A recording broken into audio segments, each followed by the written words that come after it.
If you look through the newspapers of 102 years ago, you find St. Louisans disagreeing and debating about their pandemic just as we are today. For them, it was the Spanish flu and the strict measures taken to prevent its spread. The city's measures were overseen by Health Commissioner Dr. Max Starkloff, who acted early to order theaters, movie houses, social clubs, schools, and churches closed. He limited business hours and gatherings of more than a few people at a time, and a lot of people supported these measures. But one citizen wrote to the St. Louis Star saying the closing measures should be halted if they were only based on hypothesis and theory. I do not think we ought to upset our whole economic system because of some extremists. That said, he did favor wearing masks, soaked with antiseptic. And masks were everywhere, but not everyone was convinced they were doing anybody any good.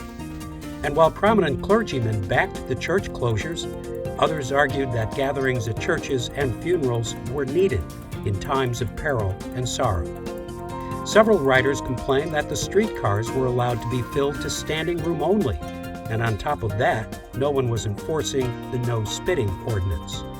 As for schools, another citizen said he thought children were more likely to catch the flu at home, so the kids should go back to school. But few backed up their ideas with hard evidence. One letter writer said the problem wouldn't be so bad if homes weren't so cold. Another, if businesses weren't so hot. And treatments were offered. At the first sign of symptoms, one said, gargle with baking soda and hot water, and wash nostrils too. And there were plenty of ads touting medicines, tablets, and other concoctions, especially laxatives. People recommended the use of disinfectants, and one elderly gentleman suggested fumigating the entire city with tar smoke.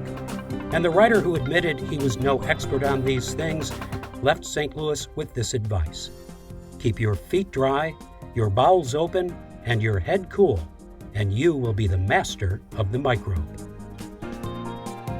In the end, though, it was Dr. Starkloff's strict measures that made St. Louis the model for handling the Spanish flu.